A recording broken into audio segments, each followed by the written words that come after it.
और होते रहेंगे। ऐसे अतिशय घटित हो रहे हैं। देखो आज अभी अभी आप लोगों ने देखा, बहुत सारे लोग तो यहीं पे पूजन पाठ कर रहे हैं। आपके वर्षों से जो अपनी आपकी धरोहरें थीं, जो यूं ही पड़ी हुई थीं, उन पर एक ऐतिहासिक कार्य यहाँ पर हो चुका है।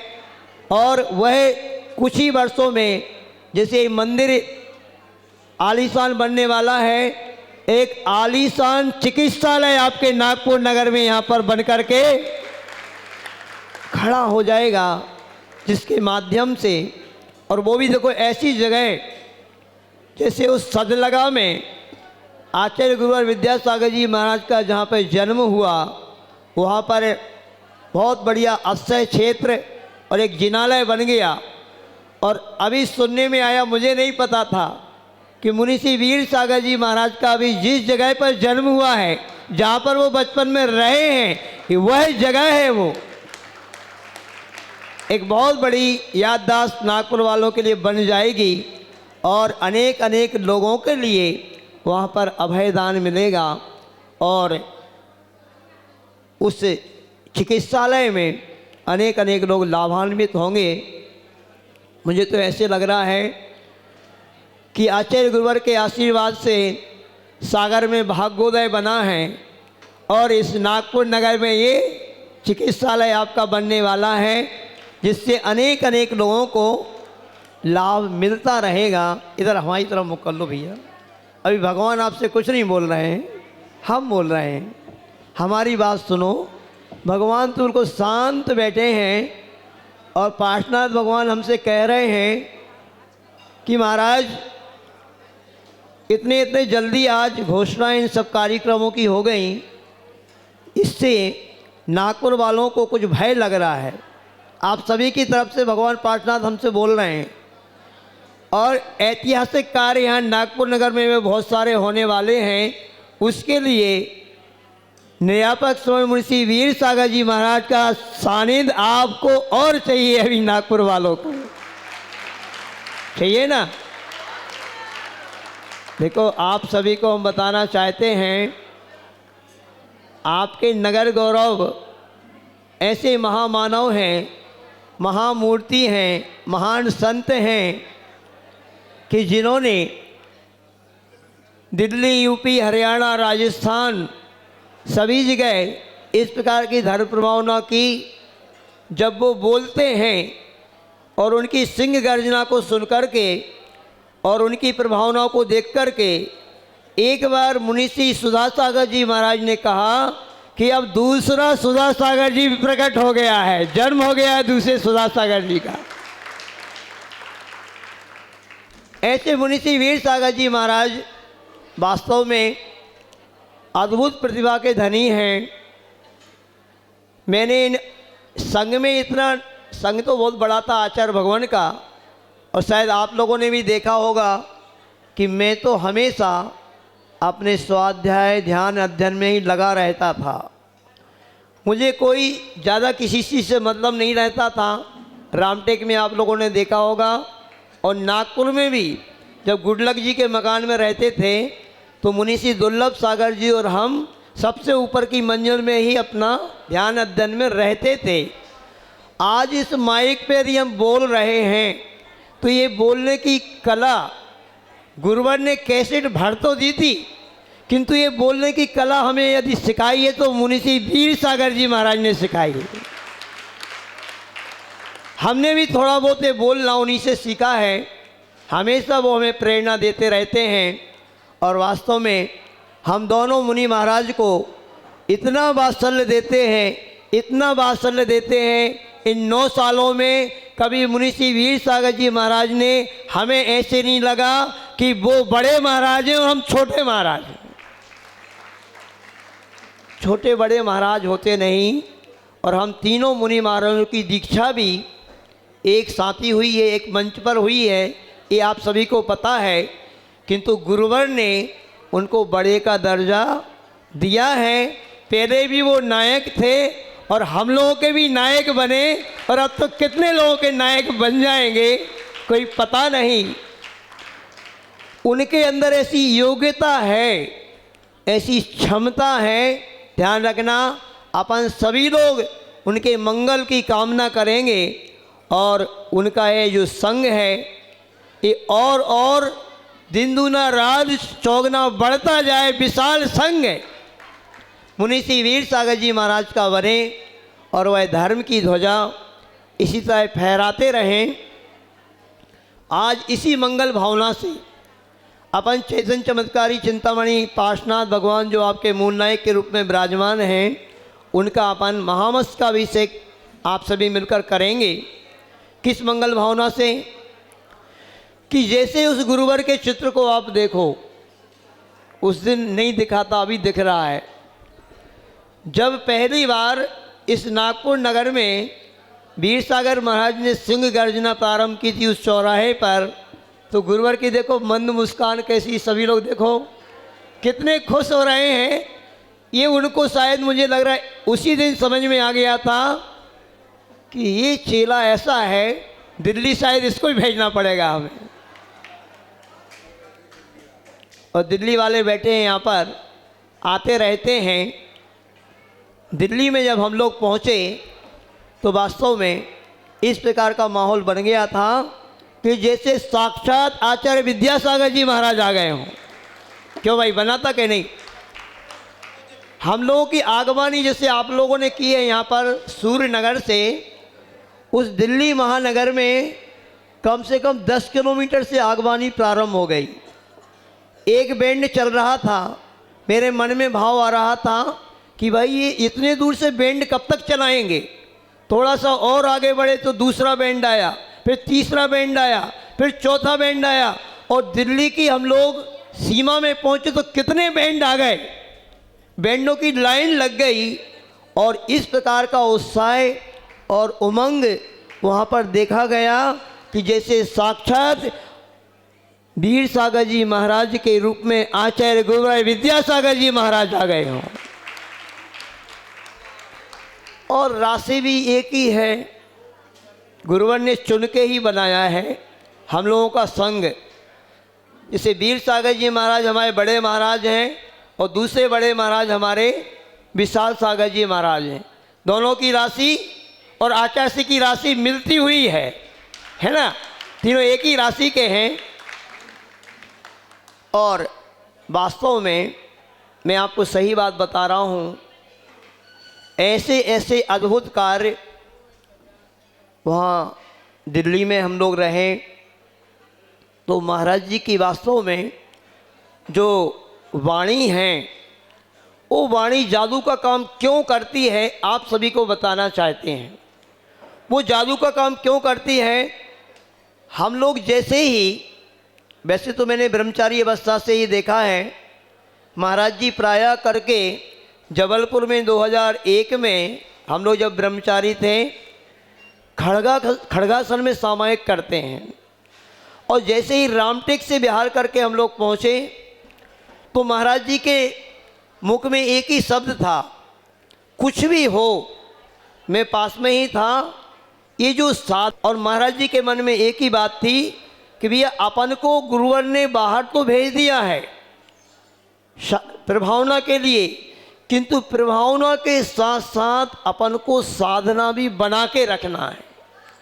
और आज अपन आचार्य गुरुवर की भी प्रभावना जो देख रहे हैं, वो प्रभावना सिर्फ और सिर्फ उन आचार्य गुरुवर ने भी जो साधना की है, उस साधना को वो अभी तक भी बनाए हुए हैं।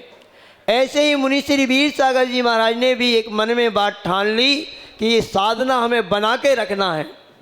और इन 9 सालों में मैंने देखा कि प्रायः करके महाराज जी की जो साधना है, खड़गासन में दोनों टाइम की सामायिक 2-2, 2.5 घंटे की सामायिक खड़गासन मुद्रा में वो किया करते हैं। और ऐसे ये जो साधना उन्होंने की है, उस साधना का ही चमत्कार होता है। ध्यान रखना, कहते हैं वक्तृ प्रमाणम वचन प्रमाणम। जो वक्ता प्रमाणित होता है ना, तभी उसके वचन प्रमाणित हुआ करते हैं, उसके अभाव में नहीं हुआ करते हैं। ये बात आप लोगों ने देखी होगी। कोई भी यहाँ पर प्रतिष्ठाचार बोला करते हैं, कोई पंडित बोला करते हैं, उनकी वाणी का प्रभाव उतना नहीं हुआ करता है जितना कोई एक मुनि महाराज की वाणी का प्रभाव हुआ करता है। वो क्यों होता है? देखो, मांगलिक कलश भरा हुआ आ गया है और अभिषेक होने वाला है, मंगल ही मंगल होने वाला है यहाँ पे। वैसे आपको मैंने बताया था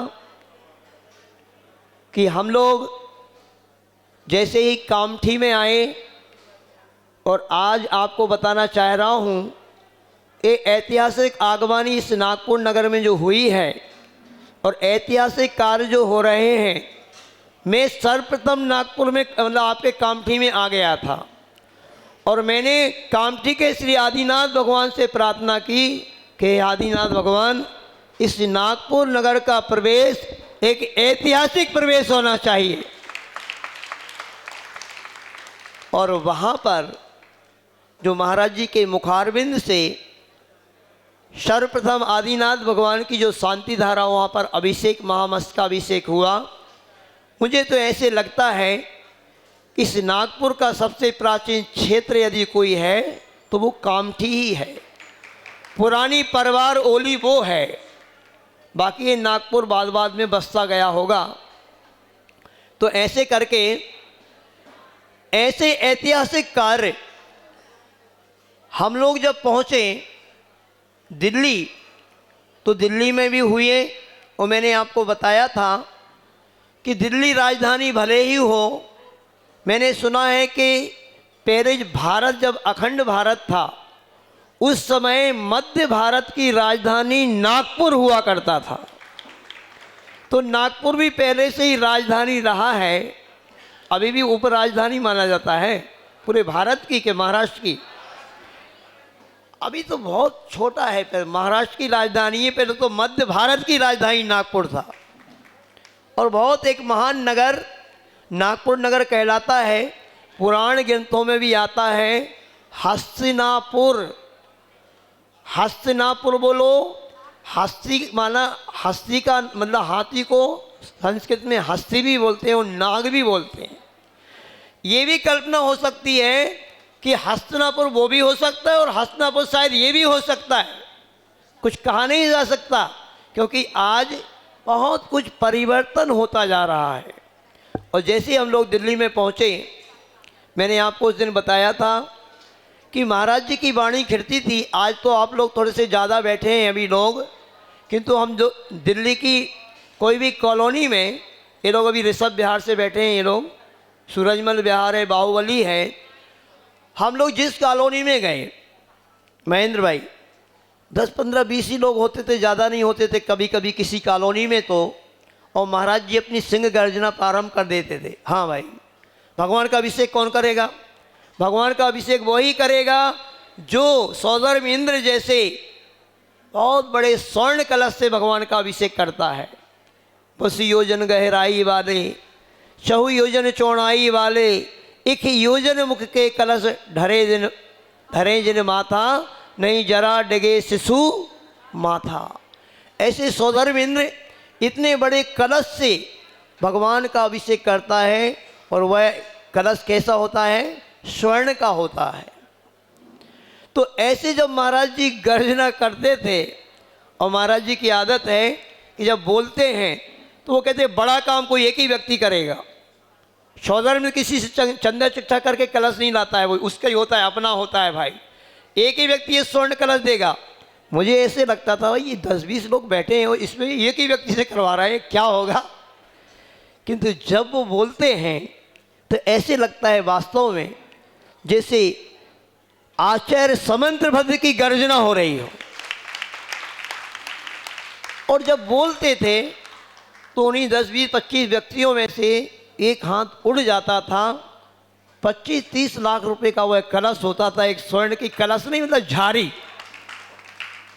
ऐसे जिस कॉलोनी में गए, ऐसे महाराज जी के आशीर्वाद से एक ही व्यक्ति ने भी, रथ भी उन्होंने एक ही व्यक्ति से बनवाया दिल्ली में।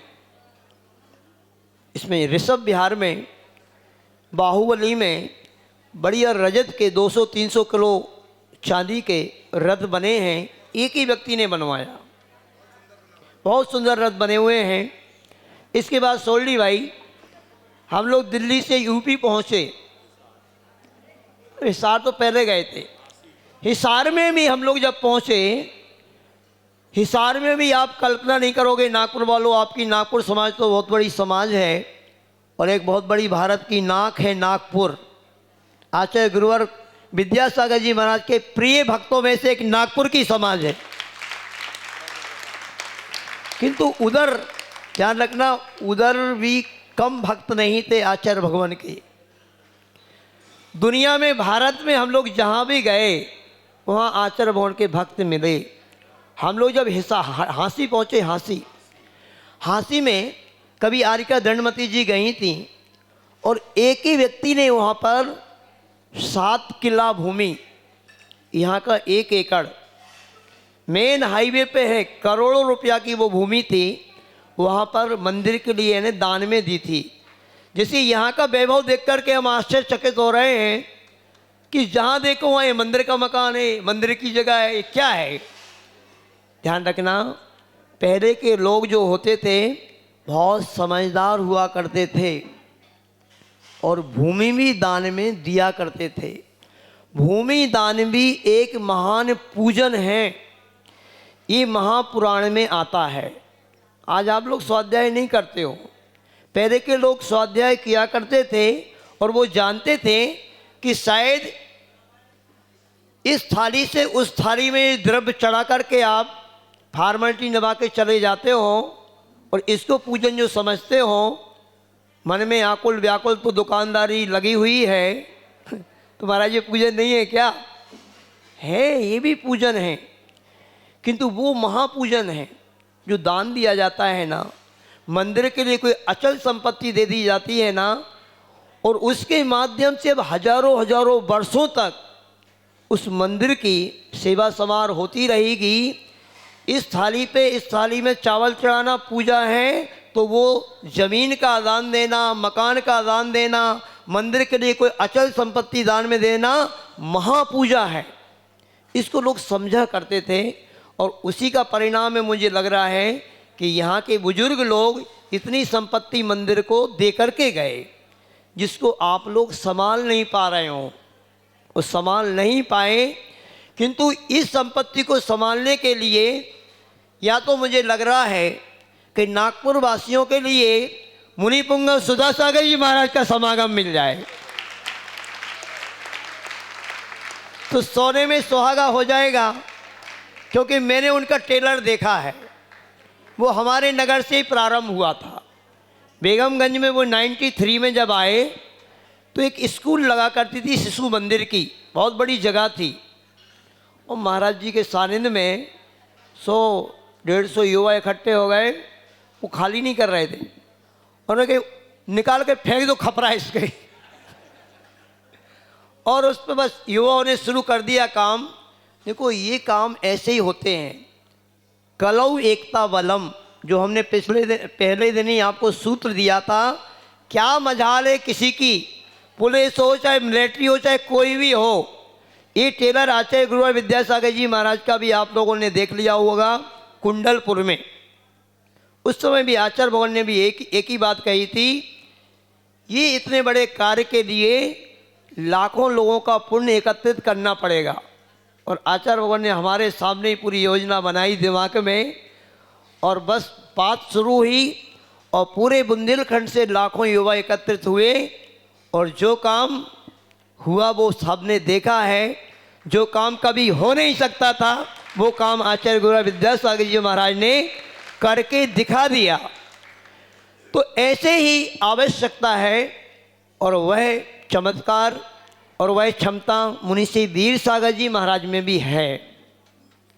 ये कार्य हम लोगों ने अभी सरधना में हुआ, यूपी में एक बहुत बड़ी ज़मीन थी, कम से कम 100 करोड़ की ज़मीन होगी, 1 अरब की।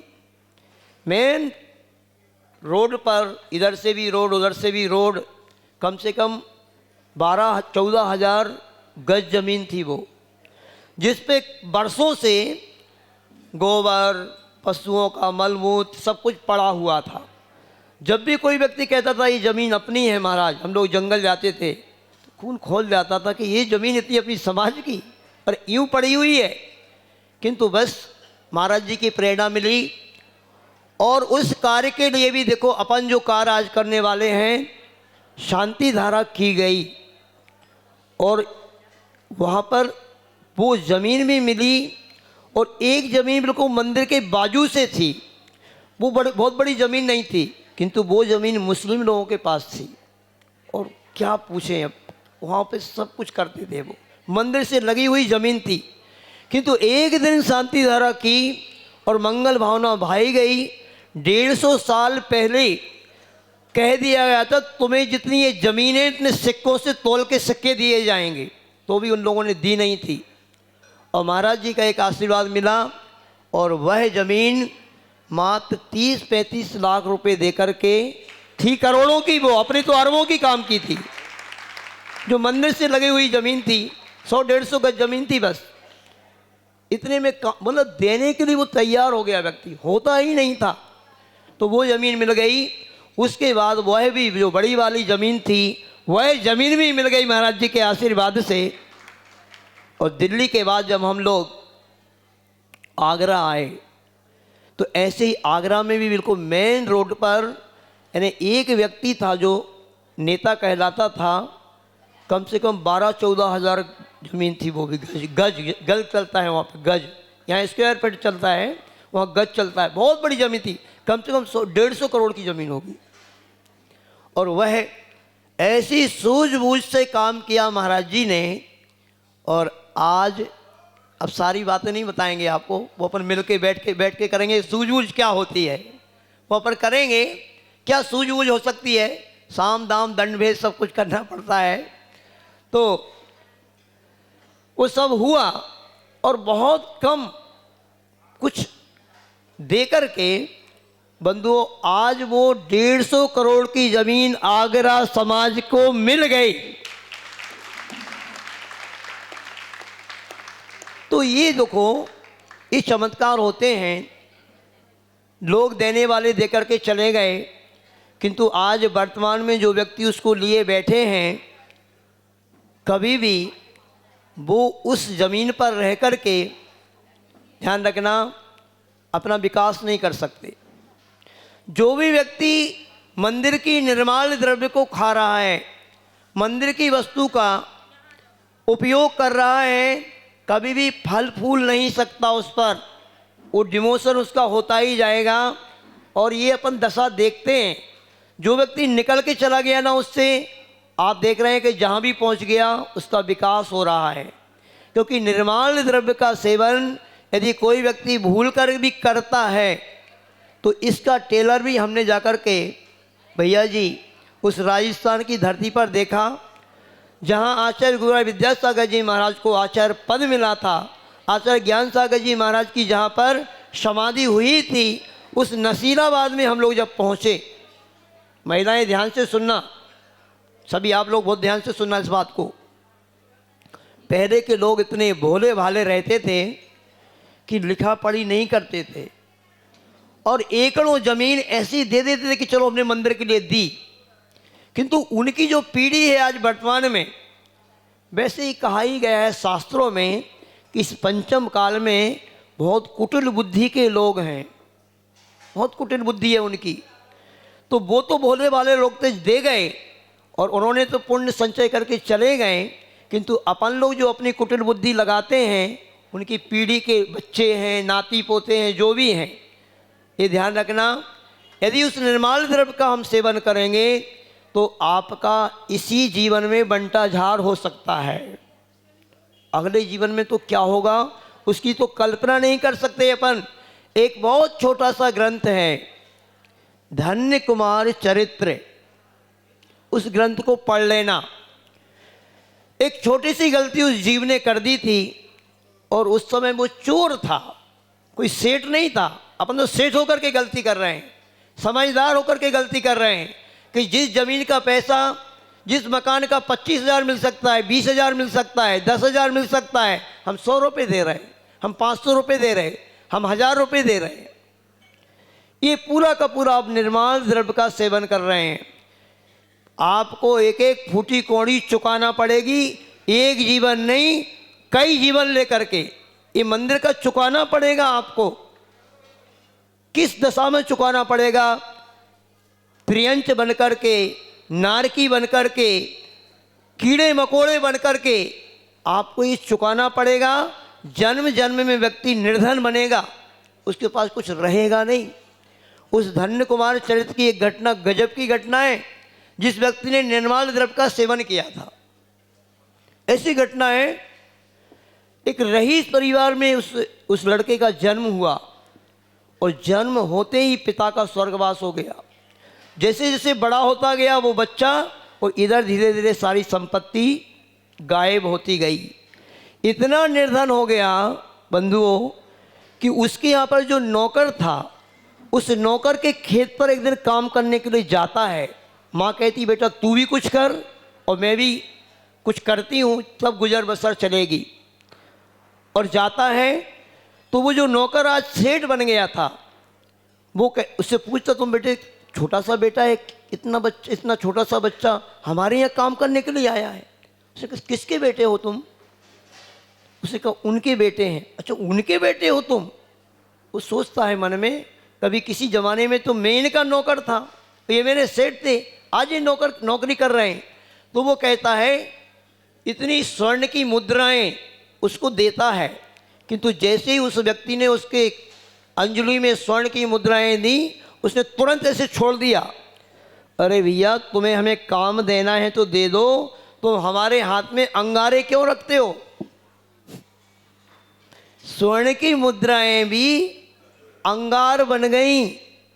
फिर लास्ट में जब उसने कहा, जब समझ लिया कि भाई हमारे सेठ हैं, तो उसने एक पोटली में भर के उस चने को काटने के लिए गया था, तो चने उसकी पोटली में भर के दे दिए, किंतु इतना पुण्य उसका फीका हो गया था कि घर तक आया तो सारे चने, यानी उसमें छेद था पोटली में, गिर गए।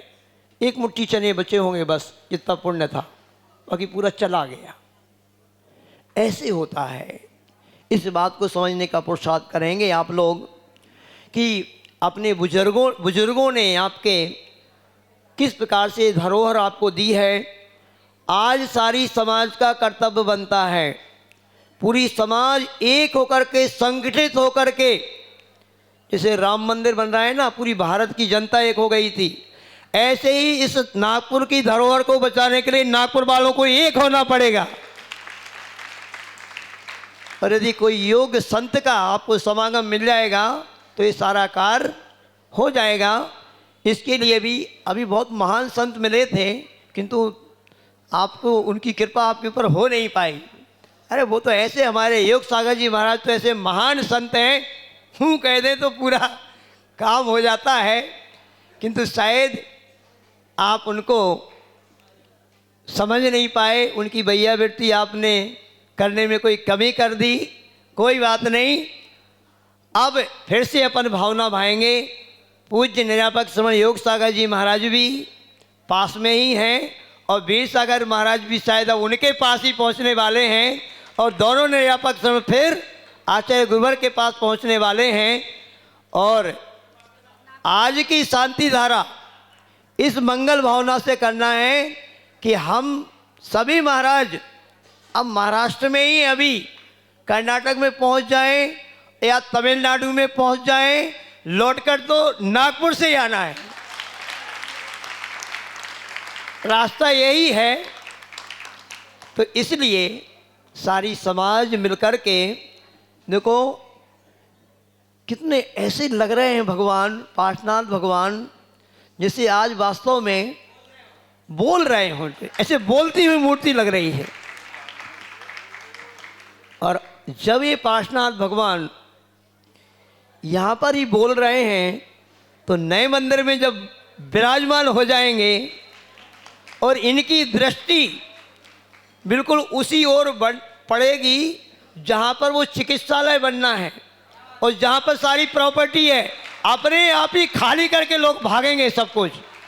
जिस दिन ये अपने उच्च आसन पर विराजमान हो जाएंगे, तो सबसे पहले तो अपन को यही काम करना है, जो उच्च जिनालय बनने वाला है वह जिनालय पर मूल नायक भगवान जाकर के विराजमान हो और इनका अभिषेक प्रायः करके मुझे लगता है कि महामस्तक अभिषेक या अभिषेक तो मूल नायक भगवान का होता नहीं, मुकुट सप्तमी के दिन ही होता है और वो हो चुका है।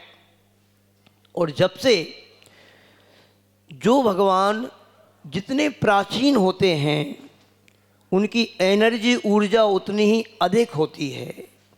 तो ये भगवान भी बहुत प्राचीन हैं आपके, और शांति धारा और अभिषेक पूजन विशेष रूप से आप लोगों से एक महत्वपूर्ण बात कहना चाहूँगा कि देखो, शांति धारा एक अमोघ अस्त्र है।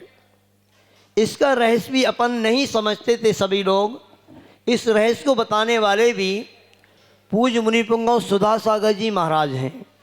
नहीं तो मैंने देखा है बचपन से बुंदेलखंड में शांति धारा तो होती थी, किंतु अधिकांश जगह मैंने बुंदेलखंड में देखा अष्टमी चतुर्दशी को शांति धारा होती थी। एक ऐसा भी दृश्य देखा हमने, हमेशा शांति धारा नहीं होती थी। किंतु जब मुनिपुंगव सुधा सागर जी महाराज ने इतिहास पढ़ा और इस बात को समझा, करे शांति धारा तो भैया इतनी महान अमोघ अस्त्र है श्रावकों के लिए, क्योंकि उस शांति धारा पर वही शांति धारा अमोघ अस्त्र। ध्यान रखना, मैंने कई जगह यहाँ पे नागपुर में देखा। अभी एक दिन मैं जूना मंदिर में गया, वो लघु शांति धारा कर रहे थे। लघु शांति धारा एक कर दी गई है। सही शांति धारा मुनिपुंगव सुधा सागर जी महाराज का कहना है, और हम लोगों को भी उन्होंने एक बार बताया कि देखो तुम तीनों मुनि महाराज भी यदि वास्तव में तुम हमारी नकल करना चाहते हो ना, तो पूरी नकल करो, आदि नहीं कहना। क्योंकि हम लोगों के लिए संग से आचार्य भगवान के आशीर्वाद से जब बाहर गए ना, तो आचार्य भगवान का सानिध्य तो छूट गया। यदि किसी का सानिध्य मिला, अनुभव मिला, बहुत समय मिला, तो ऐसा सौभाग्य रहा कि वो मिला मुनिपुंगव सुधा सागर जी महाराज का। और वीर सागर जी महाराज अपने आप में वीर थे, किंतु मुनिपुंगव सुधा सागर महाराज का अनुभव मिला है। ध्यान रखना, इससे वह इस प्रकार की डंके के चोट पर जो आज काम कर रहे हैं, हम लोगों को वह तीनों मुनि महाराज के लिए यदि विशेष आशीर्वाद मिला है, अनुभव मिला है, एनर्जी मिली है, तो वह सांगानेर में होने वाले महामहोत्सव की। और उस समय महाराज जी ने जो अपना वक्तव्य दिया, उस रहस्य को बताया, उस रहस्य को करीब से हम लोगों ने भी देखा, और वह भूगर्भ से निकले हुए सारे भगवानों की एनर्जी को देखना। वो चित्र भी हैं जब महाराज जी ने हम लोग को स्पेशल बुला करके सारे भगवानों की एनर्जी हम लोगों को ऐसे लगाई हाथ से, और महाराज जी ने स्वयं अपने मुख से कहा कि जाओ। मैंने उनसे महाराज जी से कहा, महाराज जी इस राजस्थान में तो आपका सानिध्य हम लोगों का इतना सौभाग्य रहा, 2 बार मिल गया, लगभग 2-2 महीने का। एक बार 45 दिन सांगानेर में मिला, उससे पहले बागड़ में लगभग 2 महीने का सानिध्य मिला। महाराज अब हम लोगों को आचार्य गुरुवर ने हरियाणा की ओर जाने का आदेश दे दिया है, अब आपका सानिध्य कब मिलेगा? महाराज जी ने कहा चिंता नहीं करो, हमारा आपके लिए सद्भावना है, आशीर्वाद है, प्रेरणा आशीर्वाद देते नहीं। कितने भी बड़े मुनि महाराज हैं, अपने हमारे ज्येष्ठ मुनि महाराजों का ऐसा वात्सल्य है, चाहे वो समय सागर जी महाराज हों, योग सागर जी महाराज हों, नियम सागर जी महाराज हों, जितने भी बड़े महाराज हैं, समय सागर जी और योग सागर जी महाराज की तुलना तो इस भारत में दुनिया में किसी व्यक्ति से की नहीं जा सकती बंधु। ऐसे मुनि महाराज हैं, और वही हम लोगों ने वात्सल्य पूज्य मुनिपुंगव सुधा सागर जी महाराज, प्रमाण सागर जी महाराज, अभी समता सागर जी महाराज, सभी के अंदर देखा। ऐसा वात्सल्य हम लोग को जब समय सागर जी, योग सागर जी महाराज संग में थे, आप लोगों ने स्वयं देखा होगा जब रामटेक में जो दीक्षा हुई 24 मुनि महाराज की, हम लोगों की 25 मुनि महाराज की दीक्षा हुई थी। योग सागर जी महाराज तो ऐसा वात्सल्य देते थे, बिहार में भी समय सागर जी, योग सागर जी महाराज दूसरी शिफ्ट में उठते थे, हम सभी मुनि महाराज को पहली शिफ्ट में उठाते थे। जिनका अंतराय होता था या जिनका स्वास्थ्य थोड़ा आगे पीछे हो रहा है, ऐसा वात्सल्य आपको कहीं मिल नहीं सकता। ऐसे योग सागर जी महाराज के अंदर ऐसा वात्सल्य बंधुओं, कभी भी हम कोई मुनि महाराज उनकी भैयावृत्ति करने चले जाएं, पहले हमें बिठा लेंगे और हमारी भैयावृत्ति पहले वो करेंगे। आप समझ नहीं पाए नागपुर वाले थोड़े से महाराज जी को, बहुत करुणा के वात्सल्य के धनी है मुनिषी योग सागर जी महाराज। और समझने का पुरुषार्थ करना, थोड़ा सा कड़क रहते हैं, अपनी साधना को बनाए रखने के लिए उनकी माला चलती रहे बस, इसलिए वो थोड़े से कड़क हो जाते हैं। बाकी वात्सल्य उनके अंदर कण कण में भरा हुआ है और बहुत महान मुनि महाराज हैं। तो ऐसे उन मुनि महाराज का वात्सल्य हमेशा मिला है और उनके वात्सल्य हमेशा आपको मिलता रहे। और मैं आपको बता देना चाहता हूँ, देखो नागपुर में भी जो चमत्कार हुआ है, जो यहाँ पर सिंह गर्जना सौम्य सागर जी महाराज ने भी की है, वह पूरा का पूरा आशीर्वाद आचार्य गुरुवर विद्यासागर जी महाराज का था और मुनिश्री योग सागर जी महाराज का था। ध्यान रखना, जब संघ अलग रहता है तो कमान बड़े महाराज के पास ही होती है। ये जो कमान सौंपी है तो पूरी की पूरी कमान ज्येष्ठ मुनि महाराज योग सागर जी महाराज ने सौम्य सागर जी महाराज को सौंपी और उन्होंने कहा कि भाई हाँ, तब कहीं मुनि महाराज सौम्य सागर जी महाराज इतने अच्छे से आपको प्रेरणा दे सके, बोल सके। नहीं तो क्या, मैं हूँ आज आपके सामने बोल रहा हूँ। अब वीर सागर जी महाराज बोलते हैं पर मैं बोल रहा हूँ।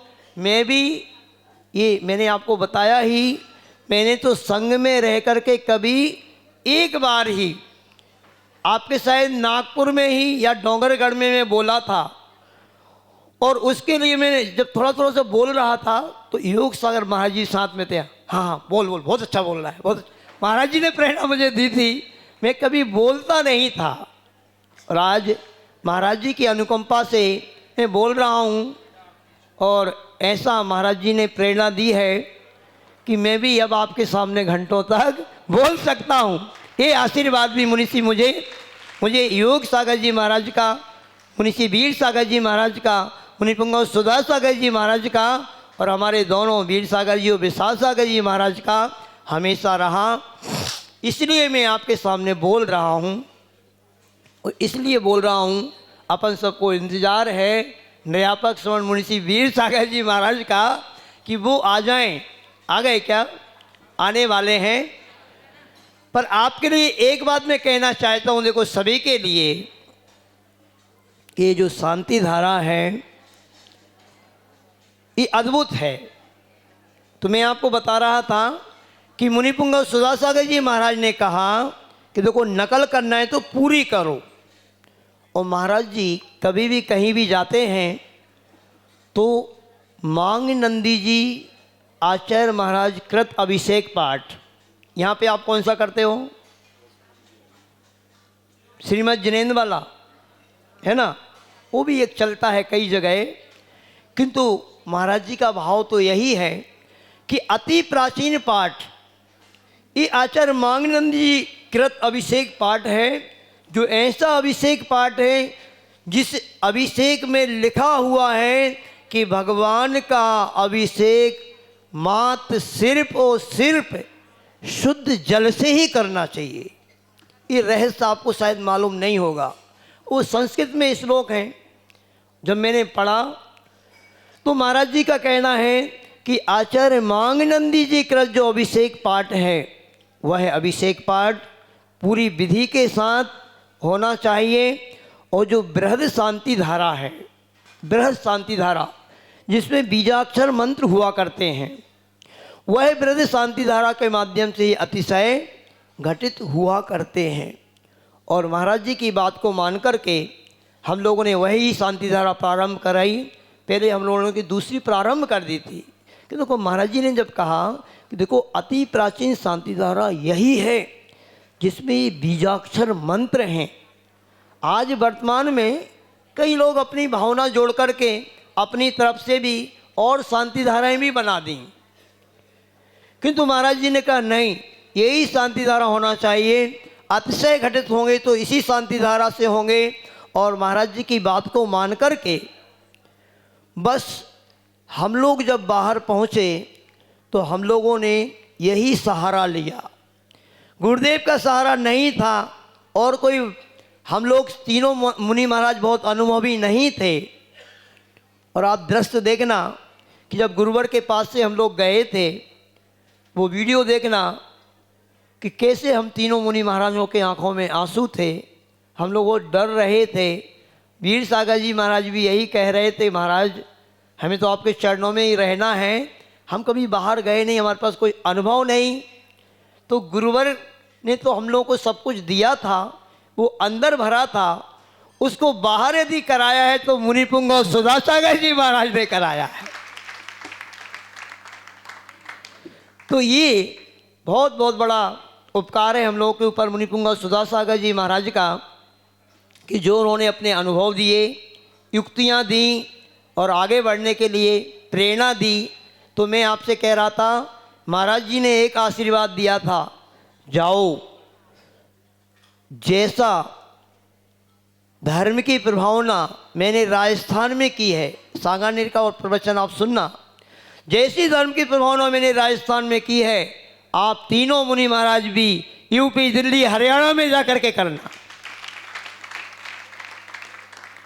उनकी वह वाणी 100% हम लोगों को फलित हुई और अद्भुत प्रभावना धर्म की पूज्य ज्येष्ठ मुनि महाराज के सानिध्य में उन सभी जगह हुई है। और इसमें विशिष्ट हम लोगों के लिए संबल प्रदान करने वाली, एनर्जी प्रदान करने वाली कोई वस्तु ही है, तो सभी जगह हम लोग यही प्रक्रिया करते थे। नागपुर में चूँकि अभी कुछ संभावनाएं लग रही थी, किंतु अब कुछ संभावना नहीं लगी, तो फिर वही हम लोगों ने कहा कि ये कार्य नागपुर में भी होना तो चाहिए। भगवान का महामस्तकाभिषेक और ज्येष्ठ मुनि महाराज के मुखार बिंद से इन अश्चर्यकारी श्री पार्श्वनाथ भगवान की वह अश्चर्यकारी शांति धारा, जिस शांति धारा के चमत्कार से ही आप सभी के इस नागपुर में जो भी काम चल रहे हैं और आगे होने वाले हैं, शातिशय प्रभावना के साथ सानंद संपन्न हो। क्योंकि जितने भी कार्य हम लोग जब बाहर गए, वास्तव में मैं आपको बता रहा था ना भी एक बात, कि हाँसी का चमत्कार हुआ। एक हाँसी में 40 घर की मात्र समाज थी और आचार्य भगवान ने, हम लोगों ने प्रार्थना की, आचार्य भगवान अब चातुर्मास भी है और पंचकल्याणक भी है। आप 40 घर की समाज है, 40 घर की समाज में हम लोग चातुर्मास कैसे करेंगे? किंतु आचार्य भगवान ने न जाने क्या समझा, क्या उनके लिए सूझा, और उन्होंने कहा नहीं, चातुर्मास तो आपको उधर ही करना है। और आचार्य भगवान जो कह दें, आपको चातुर्मास भी हाँसी में ही करना है और पंचकल्याणक भी कराना है। और उस 40 घर की समाज में भी हम लोगों ने चातुर्मास किया, ऐतिहासिक चातुर्मास हुआ। उस चातुर्मास में पहले, वो चातुर्मास हम लोगों का ऐतिहासिक चातुर्मास था जहां महाराज जी का प्रथम कलश 1 करोड़ में गया था। उस हाँसी के 40 घर की समाज में दूसरा 51 लाख में गया था। यानी पूरे चातुर्मास और पंचकल्याण को मिला करके कम से कम 12 से 15 करोड़ रुपए की राशि उस हाँसी के पंचकल्याणक में एकत्रित हुई। ऐसे प्रथम, दूसरा, तीसरा ही चातुर्मास था वो। तो ऐसे ऐतिहासिक कार्य, निर्यापक श्रवण उस समय मुनि महाराज नहीं थे, एक मुनि ही थे। किंतु ऐसी बात नहीं है, देखना, कहते ना, कम में सूरा सो धम में सूरा, ऐसे। और एक एक चमत्कार को बताने का पुरुषार्थ करूंगा, किंतु मुझे लगता है ये सारे चमत्कार जितने घटित हुए हैं इन 9 सालों में हम लोगों के साथ में और मुनि पुंगव सुधा सागर जी महाराज के सानिध्य में हम लोगों ने जो सुने हैं उनके मुखारबिंद से, इसके लिए तो इस नागपुर नगर में एक चातुर्मास की आवश्यकता और है। अब देखो भाई, पुण्य बढ़ाना, सारी बातें मैंने आपको बता दी हैं, रहस्य की बातें बता दी हैं कि नागपुर वालों को कितना पुण्य अभी बढ़ाना है और ऐतिहासिक कार्य करना है।